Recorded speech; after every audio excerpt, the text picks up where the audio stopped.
नमस्कार मित्रों, आप सभी का मेरे चैनल अक्षुदपामिस्ट में हार्दिक स्वागत है। तो जैसा कि देख पा रहे हैं, इस हाथ का एनालिसिस करेंगे। विशेषताएं पहले स्पष्ट कर देता हूं। पर्सनालिटी देखेंगे तो गुरु की प्रधानता थोड़ी ज़्यादा दिखाई दे रही है एज कम्पेयर टू अन्य दूसरी उंगलियों के। गुरु प्रधान व्यक्ति हैं, यानी कि इनके अंदर में बौद्धिक और नेतृत्व की क्षमताएं अच्छी रहने वाली है। अंगूठे को देखेंगे, स्ट्रेट अंगूठा दिखाई दे रहा है, यानी पर्सनालिटी के अंदर में दृढ़ता है। रिजिडिटी है, इसका मतलब फ्लेक्सिबिलिटी कम है। फ्लेक्सिबिलिटी कम होती तो ऐसे व्यक्ति जो होते हैं अपने शब्दों के धनी होते हैं। एक बार वचन दे दिया, विल पावर इनकी स्ट्रांग होती, गट फीलिंग इनकी स्ट्रांग होती, वचन दे दिया निभाना जानते हैं, शब्दों का मोल जानते हैं। फिर दिए हुए शब्दों के कारण में कितनी भी तकलीफें क्यों ना आए, कितने भी नुकसान क्यों ना आए, ये अपने शब्दों से डिगेंगे नहीं। ये एक अच्छा गुण भी होता है और कभी कभी ये गुण परेशानी देने वाला भी हो जाता है। जैसे कि आपने किसी को वचन दिया, फलाना मैं काम कर रहा हूँ, जबकि आपको आगे जाके मालूम चलता है कि वो काम सही है, गलत नहीं है, गलत है या फ़ायदा नहीं कराने वाला, आपको बहुत नुकसान देने वाला है, बहुत तकलीफ देने वाला है। फिर भी ऐसे केस में भी ये लोग पीछे नहीं हटते हैं। तो ये अच्छा भी है और एक दूसरे ढंग से देखो तो बुरा भी है। लेकिन ये बहुत रिलायबल व्यक्ति होते हैं। एक मित्र करके एक बहुत डिपेंडेबल पर्सनालिटी, मित्र कहिए, रिलेटिव कहिए, जिस भी ढंग से हो, ये एक बहुत डिपेंडेबल और रिलायबल पर्सनालिटी कहलाती है। अंगूठा बताता है सामान्य दर्जे से कंपैरेटिवली बेहतर है, लेकिन बहुत एक्स्ट्रॉर्डनरी तेजी के साथ में काम करने वाली बुद्धि नहीं है, सामान्य से बेहतर है। ये गति की बात कह रहा हूँ। डिसीजन मेकिंग, जैसे कई लोग होते हैं, देखा फटाक से देन एंड देयर निर्णय लिया, एक्यूरेसी के साथ निर्णय लेते। कई लोग ऐसे होते हैं, फटाक से देन एंड देयर निर्णय लिया मगर गलत निर्णय लेते हैं। ये जो है सोच समझ के थोड़ा अपना समय लेके निर्णय लेंगे और अच्छा निर्णय लेंगे। क्यों अच्छा लेंगे? क्योंकि गुरु प्रधान व्यक्ति है। गुरु प्रधान व्यक्ति जो होता है वो निश्चित तौर पे सोच समझ के निर्णय लेता है और अच्छे निर्णय लेता है। कम्युनिकेशन एक वीकनेस है, अभी एज कम है, तो कम्युनिकेशन इंप्रूवमेंट और पर्सनालिटी डेवलपमेंट से रिलेटेड कोर्स करें, उससे आगे जाके लाभ होगा। रिटर्न कम्युनिकेशन, वर्बल कम्युनिकेशन, दोनों में कमियां हैं और इनके कारण में कई बार आपको प्रोफेशनल लाइफ में प्रोग्रेस हैम्पर होने का खतरा बनता है। इसीलिए इस पर वर्क करें। एक बात और भी बता देता हूं जो आसानी से आप कर सकते हैं, बट आप प्रोफेशनल ट्रेनिंग तो लें, बहुत ज़रूरी है, वो आपको आगे फायदा कराएगी।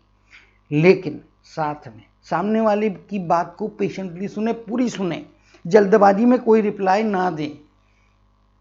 पहले वो क्या कह रहा है या क्या कह रही है या जो सामने वाला क्या बोल रहा है उसको शांति से समझें। अपना समय पॉज लेके सारी शक्तियों को, कंसंट्रेशन को एकत्र करके फिर थोड़े समय बाद उसको रिप्लाई करें तो आपके लिए ज़्यादा बेहतर परिस्थितियां रहेंगी। जल्दबाजी में आधे अधूरे सुन के, आधा अधूरा समझ के रिप्लाई करना आपके लिए महंगा पड़ सकता है। तो कम्युनिकेशन में बेहतरी की ज़रूरत यहाँ पर स्पष्टता के साथ में दिखाई दे रही है। चलिए आगे चलेंगे और देखेंगे किस प्रकार की संभावना इनके माउंट्स में छिपी हुई है। पहला, गुरुदेव बहुत अच्छा माउंट है, तगड़ा माउंट है। और ये इनके हाथ में एक खासियत और बटन रह गई, ये माइंड लाइन में बहुत डिफरेंस है।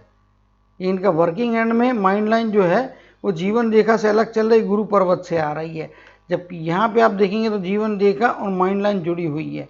इसका मतलब आज़ादी, यहाँ पे विचारों की आज़ादी, निर्णय लेने की आज़ादी, ये डेवलपमेंट है, पॉजिटिव डेवलपमेंट है, प्रॉस्परस डेवलपमेंट है। एडमिनिस्ट्रेशन के फील्ड में इनको जाना बहुत फायदे कराएगा।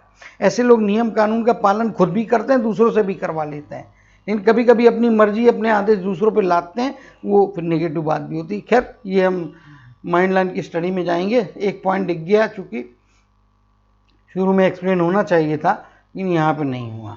आगे चलते हैं, देखेंगे शनि के माउंट की तरफ में आएंगे तो शनि का माउंट यहाँ पे फ्लैट है, इसीलिए शनि के उपाय करना मेरे हिसाब से आवश्यक है। कंपेरेटिवली आप यहाँ पे देखेंगे तो थोड़ा बहुत उभार यहाँ पे है, लेकिन इस हाथ में भी देखेंगे तो उभार कम है। दोनों को कंपेयर कर लें, उभार कम है। हर शनिवार इनको शनिवार से चालू करना चाहिए। ओम शन शनिश्चराय नमः, इस शनि मंत्र का जाप करना चाहिए 108 बार, एक माला का जाप करें। और आपके गांव, कस्बे, शहर में शनि मंदिर होगा तो शनि मंदिर में जाइए, अगर शनि मंदिर नहीं होगा तो हनुमान जी के मंदिर में जाइएगा और वहाँ पे तिली का तिल, काले तिल, काली उड़द और कपास के पेड़ के पत्तों की माला अर्पण करें।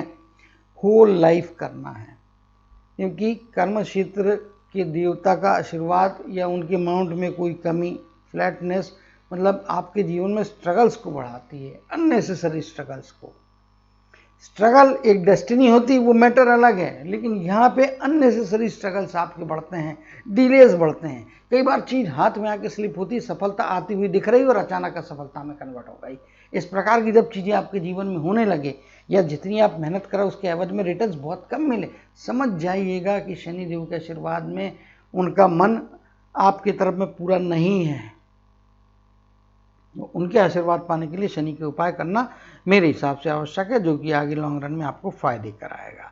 अब आ जाते हैं सूर्य के क्षेत्र की तरफ में। तो सूर्य का क्षेत्र अपने आप में काफ़ी मजबूत और काफ़ी तगड़ा यहाँ पे दिखाई दे रहा है निश्चित तौर पे, और ये एक अच्छा इंडिकेशन है। ये सफलता देने के लिए नंबर 2 का क्षेत्र है इनके हाथ में, जो अच्छा क्षेत्र है, पावरफुल है।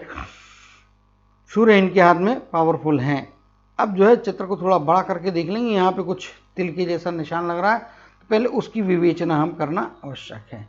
यहाँ पे देखेंगे तिल तो तिल के जैसी आकृति है। अगर ये तिल के जैसी आकृति है, किसी चोट का निशान नहीं है, तो उस केस में ये जो यहाँ पे चिन्ह दिख रहा है और इसका लाल रंग जैसे कि मेरे को यहाँ पे अपीयर हो रहा था, इंडिकेट करता है लाल रंग का होना मतलब प्रोफेशनल क्षेत्र में, और सन के माउंट को ये टच कर रहा है। ये सन का माउंट है और बुध की उंगली के नीचे, यानी कि जीवन में वंस इन लाइफ टाइम ये इफेक्टिव तो रहेगा और परिणाम देगा। और कई बार ये मल्टीपल टाइम भी होता है, कई बार इसके आपको विभिन्न अवस्थाओं में अलग अलग परिणाम देखने को मिलते हैं। लाल रंग का तिल है तो प्रोफेशनल लाइफ में कोई ना कोई एक मौका, एक जंप कम से कम ऐसा मिलेगा जो आपके लिए अनएक्सपेक्टेड रहेगा, लेकिन आपको बहुत बड़ा फायदा कराएगा। ये एक बहुत अच्छी बात यहाँ पे इनके हाथ में दिखाई दे रही है। इनके हाथ में मुझे लाल लग रहा है, लेकिन फिर भी बता दूं, अगर ये लाल या ब्राउन है तो फायदे करा था। अगर ये काला रहेगा, सपोज कीजिए इसका रंग काला है, लेकिन फोटो में मेरे को नहीं दिख रहा, तो जिनका हाथ है उनको मैं इशारा दे रहा हूं। अगर ये तिल है, काला है, तो ये आपको नुकसान कराएगा। फिर प्रोफेशनल लाइफ में एक मौका ऐसा आएगा जिसमें आपको बहुत डिफिकल्ट सिचुएशन का सामना करना पड़ेगा। हो सकता है वो टाइम में आपकी रेपुटेशन पे भी डेंट आ जाए। तो ये दोनों प्रकार के परिणाम हैं। अगर ये तिल है, जैसा कि यहाँ पे मुझे दिखाई दे रहा है, अगर ये तिल है, लाल रंग का है या ब्राउन रंग का है, फायदा क्या फायदा एक्सप्लेन किया। अगर ये काले रंग का है या ग्रे कलर का है तो ये क्या नुकसान कर सकता है वो भी मैंने एक्सप्लेन किया। और अगर ये किसी चोट का निशान है, तिल से संबंधित कोई चीज़ नहीं है, तो इनमें से कोई भी चीज़ आपको लागू नहीं होगी। ये तीनों संभावनाएं मैंने यहाँ पे व्यक्त कर दी। अब यहाँ पे आप देख पा रहा हूँ स्पष्ट तौर पे कि ये जो यहाँ पे मंगल का धनात्मक क्षेत्र है, तगड़ा क्षेत्र है, अच्छा क्षेत्र है, अच्छा फाइटिंग स्पिरिट इनको यहाँ पे दे रहा है। अगर हाथ के हिसाब से देखेंगे तो हाथ में बिजनेस करें या जॉब करें, दोनों ही स्थितियों में फायदे की संभावनाएं बनती है। एक बात और भी है यहाँ पे, ये इनके हाथ में कर्म की रेखा उतनी स्पष्ट नहीं है, हाफ हाफ वे में बनी हुई है। दूसरे हाथ को भी यहाँ पे आपके समक्ष लाता हूँ, यहाँ पे भी आप देखेंगे तो ये हाफ हाफ वे में बनी है, इधर में कुछ स्थानों पे दिखाई दे रही है। तो कर्म की रेखा आपकी वीक है, यानी कि मैक्सिमम चीज़ें आपको अपनी क्षमताओं से, अपने बौद्धिक क्षमताओं से, अपने बौद्धिक चातुर्य से, दिल और दिमाग की आवाज़ पे ही करना पड़ेगा। जब कर्म की रेखा होती है तो एक फिक्स डायरेक्शन में चलना आपके लिए आवश्यक होता है। उस डायरेक्शन से आप अलग जाएंगे तो मुश्किलात की स्थितियां बढ़ेंगी। यहाँ पे हाफ चीज दिखाई दे रही है और हाफ नहीं है। इसका मतलब शनि के उपाय आवश्यक हैं जो आपको फायदे कराएंगे, करना ही चाहिए जो मैंने बोला है। चाहे शनि के मंत्र का जाप हो या शनिदेव के मंदिर में जाकर उनको चढ़ाना हो। जरूरत संभव हो सके तो शनि की अंगूठी भी पहनना चाहिए, लोहे की अंगूठी। अगर ये चाहेंगे तो व्हाट्सएप पे इनको फोटो वगैरह मैं भेज दूंगा। वो धारण करना इनके लिए आवश्यक है। चलिए आगे की तरफ में आते हैं, देखते हैं। मंगल के ऋणात्मक क्षेत्र में आ जाएंगे तो ये भी ऋणात्मक क्षेत्र अच्छा है, थोड़ा एग्रेशन है बट होना भी चाहिए, इससे कम एग्रेशन फिर आदमी को सेल्फ रिस्पेक्ट या सेल्फ स्टीम बचाने में कारगर नहीं होता है। तो वो चीज़ यहाँ पे दिखाई दे रही है। शादी के मामले में देखेंगे तो ये जिस प्रकार का इनके हाथ में शुक्र का पर्वत बन रहा है, लेफ्ट हैंड में कुछ डेंट्स दिखाई दे रहे हैं, जबकि राइट हैंड में उस प्रकार के डेंट एक ही दिख रहा है। तो एक आदमी के साथ में डिफरेंस ऑफ ओपिनियन रहेंगे, पत्नी नहीं रहेगी, वो परिवार के कोई और सदस्य होंगे जिनके साथ में मानसिक आपके बीच में जो है डिफरेंसेस रहने वाले हैं। एक व्यक्ति के साथ डिफरेंसेस रहेंगे लेकिन पत्नी नहीं रहेगी, जैसा कि मैंने एक्सप्लेन किया। दूसरी चीज यहाँ पे स्पष्ट तौर पे दिखाई देगी आपको कि जीवन रेखा और शुक्र के पर्वत में आपका गैप है। ऐसे व्यक्तियों को अपने घर से जितने दूर जाएंगे उतना फायदे की स्थितियां बनती है, लेकिन आगे जाके जिस प्रकार से जीवन रेखा का कर्व है यहाँ पे नीचे की तरफ में आ रहा है, तो इंडिकेट करता है कि ये वापस जन्म स्थान के आसपास वापस लौटेंगे। पैतृक स्थान जन्म स्थान दोनों एक रहे तो उस स्थान से, और अगर पैतृक स्थान और जन्म स्थान, पैतृक मतलब पिता का गांव और आपका जन्म का गांव, इन दो ये शहर दोनों अलग अलग प्लेसेस हैं, तो इन दोनों जगह पे रुकना आपके लिए फायदे का नहीं रहेगा। इससे जितना दूर जाएंगे उतना आपको लाभ होगा, लेकिन ऐसा कोई नियम या बंदिश नहीं होती है, क्योंकि इंसान को मस्तिष्क दिया है ईश्वर ने। सोचना, समझना और निर्णय लेना आपका काम है, और उसी के हिसाब से आपके डेस्टिनी को डिसाइड करना। डेस्टिनी उन्होंने एक पाथ दिया है, लेकिन उस पाथ पे चलते समय कितना अप होंगे कितना डाउन होंगे ये आपके कर्मों पर निर्भर करता है। केवल इंसान या मनुष्य जाति को यह आज़ादी प्राप्त है ईश्वर की तरफ से। बाकी पारिवारिक जीवन, सामाजिक जीवन, वैवाहिक जीवन अच्छा रहेगा, ऊंचे दर्जे का रहेगा। पत्नी के साथ की बॉन्डिंग भी अच्छी रहने वाली। इससे अधिक मैरिज से रिलेटेड चीज़ें यहाँ पे बोलना नहीं होता है। माउंट्स से आपको एक ओवरऑल समरी मिलती है। चंद्र का क्षेत्र आपके लिए फायदे का क्षेत्र बनता हुआ दिखाई दे रहा है, और डेफिनेटली जिस प्रकार की कर्म की रेखा इंडिकेट करती है, जीवन में महिलाओं का महत्व अच्छा रहने वाला है। आपके जीवन में माताजी, पत्नी और संतानों में लड़की रहती है तो वो आपके लिए भाग्य बढ़ाने वाली रहेगी। भले ही आपकी कर्म की रेखा स्पष्ट और क्लियर नहीं है, लेकिन जो कुछ भी निकल रही है वो आपकी जा रही है कहाँ से? चंद्र के क्षेत्र से। और यहाँ पे चंद्र का क्षेत्र दोनों ही हाथ में देखेंगे तो थोड़ा धसक के नीचे की तरफ में अधिक उभार, और यहाँ पे भी उभार है। ऐसा नहीं बोलता हूँ कि यहाँ उभार नहीं है, बट बेटर उभार नीचे की तरफ में आता है। ये इंडिकेट करता है घर से जितना ज़्यादा दूर रहेंगे उतना आपको लोगों का सहयोग, लोगों के साथ अच्छा मिलेगा, उतने दूरस्थ जगह में से आपको लाभ मिलेंगे। वो इंडिकेशन यहाँ पे स्पष्ट तौर पे फायदा कराते हुए दिखाई दे रहा है। ये एक पॉजिटिव और प्रॉस्पेरिटी देने वाला एक माउंट है, अच्छा माउंट है, दोष नहीं है हाथ में। ये एक पॉजिटिव बात यहाँ पे स्पष्ट तौर पे दिखाई दे रही है। अब जो है हम लाइनों की स्टडी की तरफ में जाएंगे, तो सबसे पहले हम हार्ट की लाइन को स्टडी करेंगे, जीवन रेखा लास्ट में लेंगे। अब हार्ट की लाइन की तरफ में हम आ जाते हैं। यहाँ पे स्पष्ट तौर पे आप देख रहे होंगे, तो ये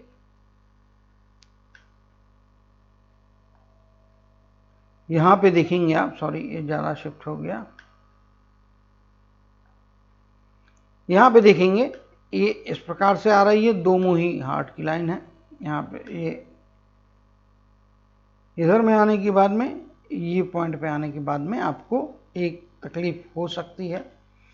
लाइफ लाइन के हिसाब से एज का स्पैन हम पहले कैलकुलेट करके बता देंगे, तो इनका एज का स्पैन लगभग 85 की आसपास की एज मिनिमम दिखाई देती है, touching to 90 but less than 90।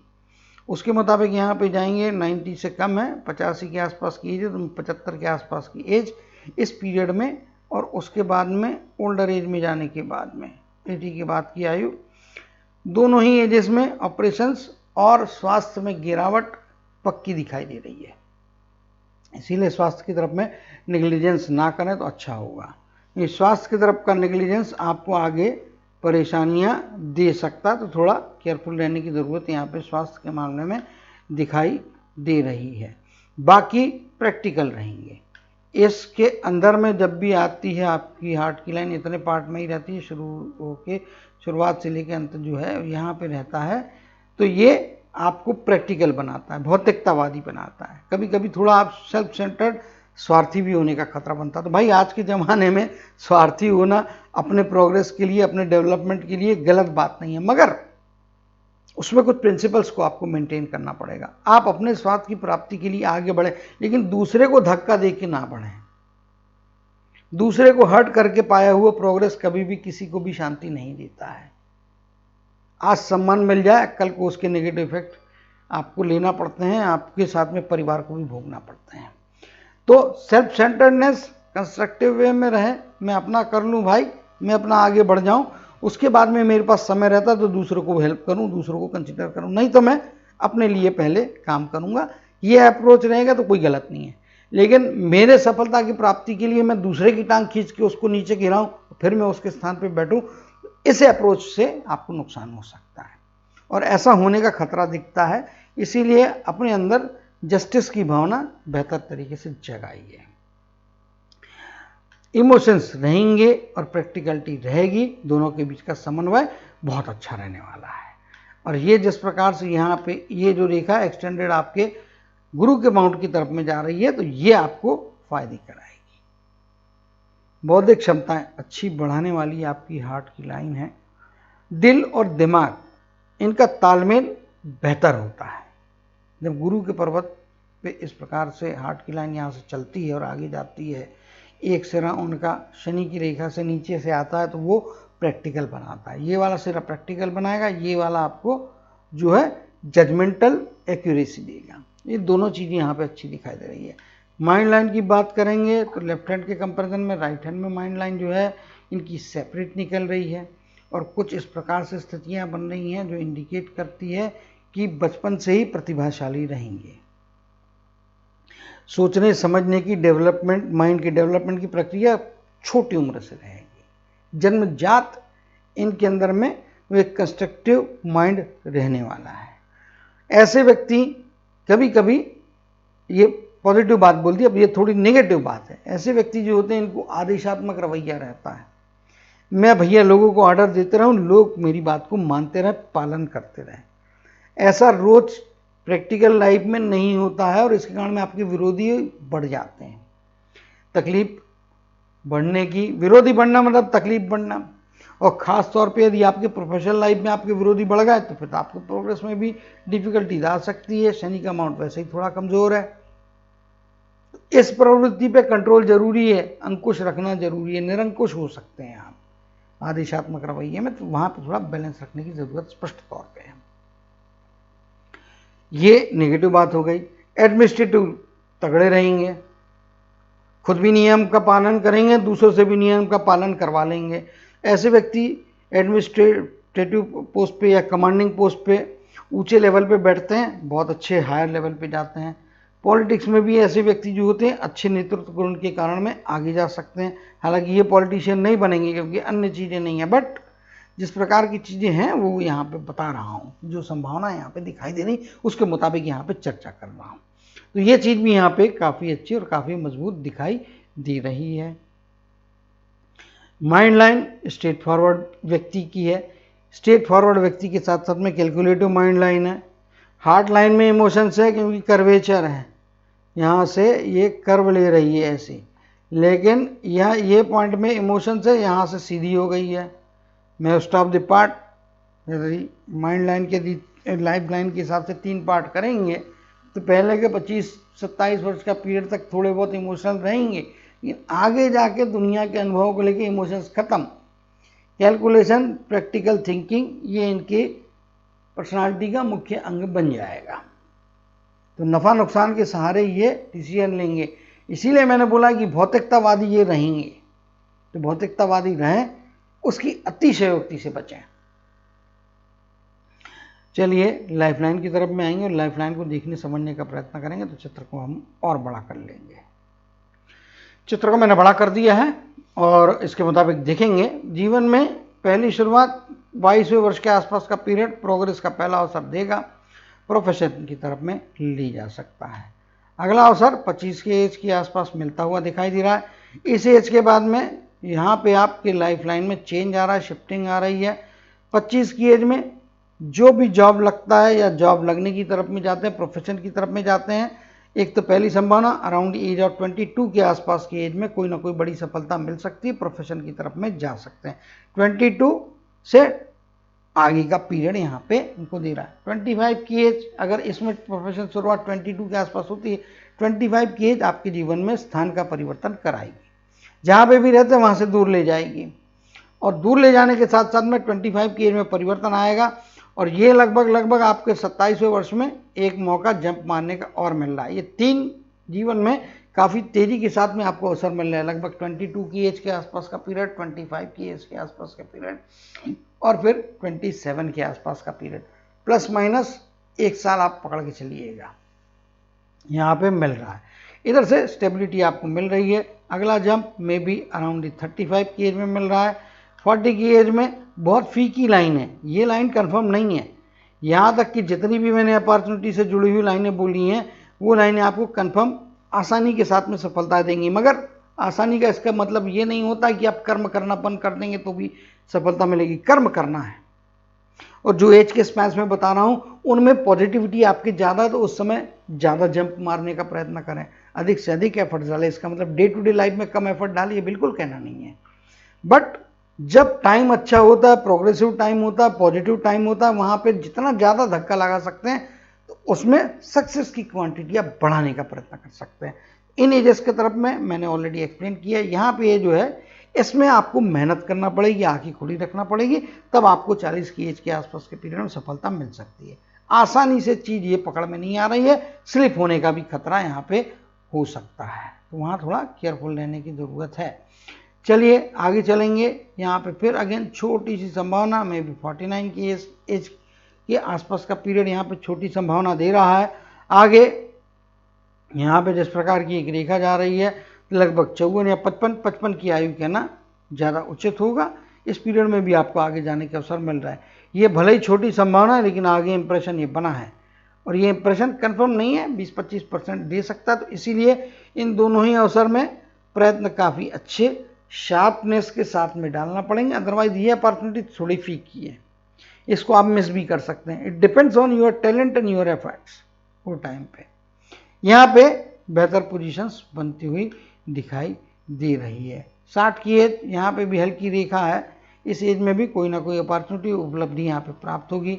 परिवार की तरफ से ओल्डर एज में जाने के बाद में काफ़ी अच्छी केयर की जाएगी। यहाँ पे कुछ रेखाएं ऊपर जाती हुई बन रही हैं, जो इंडिकेट करती कि थ्रू आउट द लाइफ अच्छे साधन संपन्न जीवन की तरफ में आप यहाँ पे जाते हुए बढ़ते हुए दिख रहे हैं। आड़ी रेखा बहुत ज़्यादा नहीं है, ये एक पॉजिटिव बात है, लेकिन फिर भी शुरुआती जीवन में, वैवाहिक जीवन में, पारिवारिक जीवन में थोड़ी बहुत शुरुआती दौर में परेशानियां, हिकअप्स जाएंगे, लेकिन आगे जाके पारिवारिक लाइफ बहुत अच्छी यहाँ पे बनती हुई दिखाई दे रही है।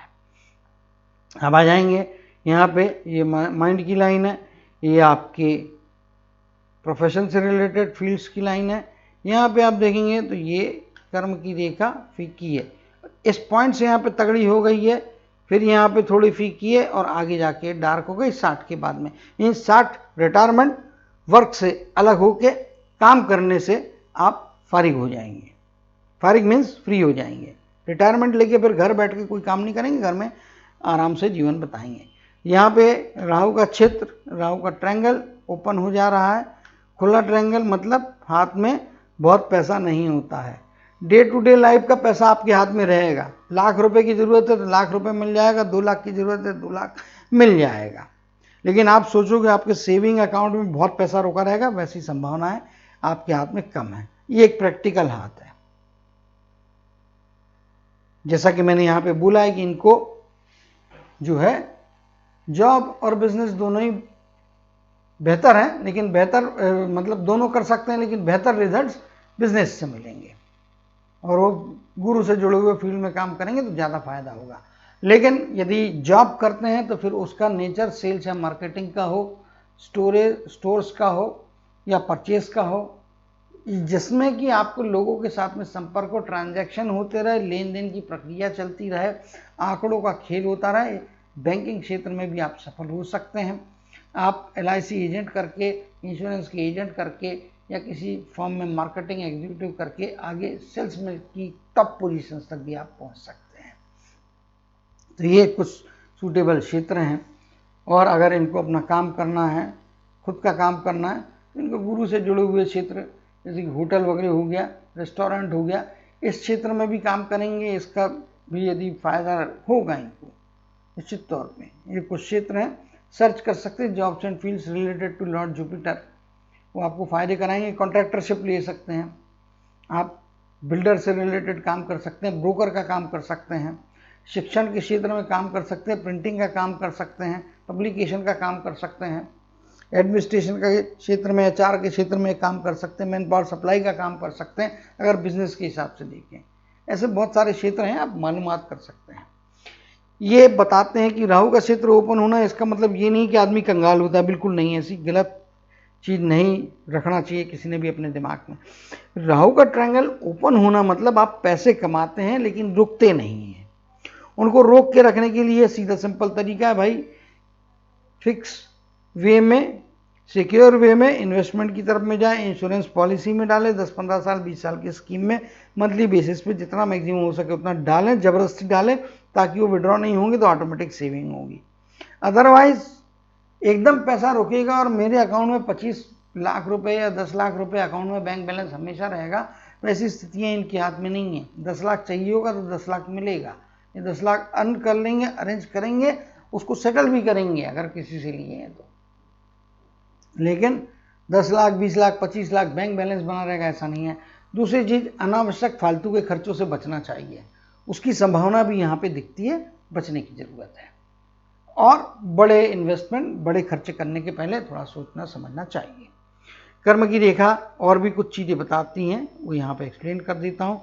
यहाँ पे कर्म का साथ कम है, जो कुछ भी साथ मिलेगा 40 की एज के बाद से बेहतर है। यहाँ पे आप 50 की एज तक पहुँच गए हैं। यहाँ पे एक ये लाइन बनी हुई है और बीच का आड़ी एक हल्की सी इंप्रेशन जा रहा है, इंडिकेट करता है 51 से एज कंप्लीट करके 52वें वर्ष की तरफ में आप जा रहे हैं। उस समय आपके जीवन में कुछ समय के लिए कुछ नुकसान की संभावनाएं बनती हैं। इस पीरियड में फाइनेंस से रिलेटेड रिस्क ना लें तो बहुत अच्छी बात है, तकलीफ हो सकती है, पैसा डूबने का खतरा बन रहा है। साथ ही साथ इस पीरियड में कुछ ना कुछ चेंजेस आएंगे, इनकम का फ्लक्चुएशन शुरुआती दौर में रहेगा, लेकिन आगे जाने के बाद में चीज़ें स्मूथली सेटल हो जाएंगी। 51 कंप्लीट होकर जब 52वें वर्ष का रनिंग पीरियड 12 महीना फाइनेंस के हिसाब से थोड़ा अच्छा नहीं है, लेकिन इस पीरियड में चेंजेस आएंगे, स्थान का परिवर्तन होगा, काम के क्षेत्र में या काम के क्षेत्र में परिवर्तन होगा, उसमें जो आपका नेचर ऑफ जॉब है उसमें चेंज आ सकता है, स्थान का परिवर्तन हो सकता है। ये निश्चित तौर पे लगभग कंफर्म यहाँ पे दिख रहा है कि नेचर ऑफ जॉब भी चेंज होगा और स्थान का परिवर्तन भी होगा 60 की एज तक, यानी कि ट्रांसफ़र है लेकिन कुछ परेशानियों के कारण में है, लेकिन आगे जाके चीज़ें सेटल होंगी। और परेशानियाँ एडमिनिस्ट्रेटिव लेवल पे कंपटीशन से रिलेटेड ही होंगी, जिनको आप अवॉइड नहीं कर सकते, इंटेंसिटी अपने सूझबूझ के सहारे कर सकते हैं। एज का स्पैन लगभग मैंने बता दिया है। आगे यहाँ पे देखेंगे, यहाँ पे पैसा आ रहा है, कुछ आड़ी रेखा यहाँ पे आई हुई है, इंडिकेट करती पैसा आने के बाद में भी, जैसा कि मैंने बोला है, बड़े इन्वेस्टमेंट प्रॉपर्टी वगैरह इसमें डालने के पहले इनको 25 बार सोचना जरूरी है, क्योंकि यहाँ पे 2 आड़ी रेखाएं हैं, 51 के आसपास का पीरियड, 51, 52 और 60। पैसा है, पैसा आएगा, लेकिन बड़ी रिस्क नहीं लेना है, इन्वेस्टमेंट की तरफ में नहीं जाना है। उसके पहले 40 की एज तक खुद के बलबूते पे चीज़ें करना होंगी, बेहतर ढंग से करना होंगी, क्योंकि यहाँ पे कर्म की रेखा है बट उतनी स्पष्ट, उतनी क्लियर नहीं है, इंप्रेशन के तौर पे है। पर यहाँ पे तो इंप्रेशन भी बहुत फीका है। ये 5% है तो ये 25% है। जो इफेक्ट आ रहा है 100% वो लगभग 40 की एज से स्टेबिलिटी है। शुरुआत उसकी मेरे हिसाब से 37-38 की आयु से होगी। तब तक अपने बलबूते पे चीज़ें करना है। इसका मतलब जीवन खराब है, स्ट्रगल से, ऐसा नहीं है। जिनके हाथ में कर्म की रेखा नीचे में डार्क नहीं होती है, वो अपने उनको फिर सारे क्षेत्र ओपन होते हैं ना, जहाँ पे भी जाना चाहे, जिस प्रकार का भी काम करना चाहे, खुली आज़ादी है। तो ये पॉजिटिव बात भी है। तो यहाँ पे इनको इस चीज़ को देखना चाहिए, समझना चाहिए। एक रेखा और भी यहाँ पे अंदर आ रही है, ये इंडिकेट करता है प्रॉपर्टी की मालकियत यहाँ पे मिलती हुई दिखाई दे रही है। और ये आपके जीवन में प्रॉपर्टी की मालकियत मेरे हिसाब से 45वें वर्ष में आ जाएगी। जॉइंट में प्रॉपर्टी खरीदना चाहिए, पत्नी के नाम पे, साथ पत्नी का नाम साथ में जुड़ना आपके लिए फायदे की स्थितियाँ देगा। ये तो सारी पॉजिटिव बात हो गई। लगभग यहाँ पे 20-21 का जो पीरियड है, यहाँ पे कभी खुशी कभी गम है, कुछ रुकावट आएगी, कुछ तकलीफ आएगी, प्रोग्रेस हैम्पर होगा 22 के आसपास के पीरियड में, और उस तकलीफ में से ही आपको आगे जाने का रास्ता मिलेगा। कुछ इमोशनल सेटबैक्स आपके जीवन में लगभग 33 या 34 वर्ष की आयु में आते हैं। परिवार को लेके कुछ चिंताएं यहाँ पे होंगी। जो 50 से लेके 60 के पीरियड, 50 तो थोड़ा जल्दी बोल दिया मैं, लगभग 53 कि आयु से लेके 60 का पीरियड, 7 वर्ष का पीरियड, थोड़ी परेशानियां, कुछ परिवार को लेकर टेंशन दे सकता है, लेकिन ऐसे टेंशन नहीं है कि जिनसे कोई नुकसान हो रहा है। नुकसान नहीं है, ये आपको परिवार की ग्रोथ को लेकर, प्रोग्रेस को लेकर, तो भाई सभी के जीवन में चिंताएं होती हैं। जब आपके बच्चे बड़े होने लगते हैं, किस डायरेक्शन में जाएंगे, शादी करना, परिवार बढ़ाना है, तो उसके कारण में कुछ चिंताएं, टेंशन रहती है, और वो नॉमिनल लेवल्स की होती है। 99% लोगों के जीवन में ये आती है, आपके भी जीवन में आएंगी। नथिंग टू वरी, इससे कोई वरी वाली चीज यहां पे दिखाई नहीं दे रही है। अब बात करेंगे सूर्य के क्षेत्र की। सूर्य के क्षेत्र की बात करेंगे, रेखा ऊपर की तरफ में अपीयर हो रही है, मतलब सुखद समृद्धि भरा बुढ़ापा, वृद्धावस्था, 60 की एज में अच्छा पैसा मिल चुका रहेगा जो आपको आगे ले जाएगा। बाकी पहले जो क्रीम होता है वो सूर्य की रेखा क्रीम के तौर पे आपके हाथ में नहीं है, जो भी है ओल्ड एज में इफेक्टिव रही, 60 की आयु के बाद का पीरियड। ये वाली रेखा आपको ससुराल के पक्ष से अच्छा एक मौका कम से कम धन और उनका support through out the life मिलेगा। ससुराल के पक्ष से कोई एक गिफ्ट ऐसी मिलेगी जो आपको अच्छा बेनिफिट कराएगी। वो फाइनेंशियल गिफ्ट हो सकती है, प्रॉपर्टी के रूप में हो सकती है, किसी ना किसी रूप में, लेकिन आपको कंस्ट्रक्टिव बेनिफिट कराने वाली रहेगी। तो ये भी चीज़ यहाँ पे स्पष्टता के साथ में दिखाई दे रही है। यहाँ पे जिस प्रकार की एक रेखा बन रही है, ओल्ड एज में भी आपके हाथ में पैसा आ रहा है, इसका कंफर्मेशन देती हुई दिखाई दे रही है। तो ये एक फायदे की स्थितियाँ यहाँ पे बनती हुई दिखाई दे रही है। कुल मिला के अगर आप बात करेंगे हाथ के नेचर के हिसाब से, तो इस हाथ को सेल्फ मेड हाथ कहूँगा। खुद के बलबूते पे चीज़ें करना है और ये कर पाएंगे। 40 के बाद का जीवन मोटा मोटी तौर पे कहता हूँ भाग्य का साथ, कर्म के क्षेत्र में इनको 40 से 60 का पीरियड बेस्ट अर्निंग देगा। लेकिन पहले के पीरियड में खराब है ऐसा नहीं है, लाइफ लाइन में बहुत सारी अपॉर्चुनिटीज़ है। स्पेशली 22 साल के एज से लेके तो लगभग 30 साल के एज का पीरियड जो है, यहाँ पे बहुत अच्छे 3 मौके तो कम से कम आएंगे जो अच्छा जंप और अच्छी सफलताएं दे सकते हैं।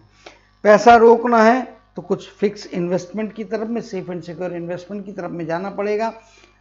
खर्चीला हाथ है, खर्च को रोकें तब पैसा हाथ में, या खर्च को कम करें, अनावश्यक खर्चों से बचे, तब हाथ में सेविंग की क्वांटिटी ऑटोमेटिक बढ़ेगी।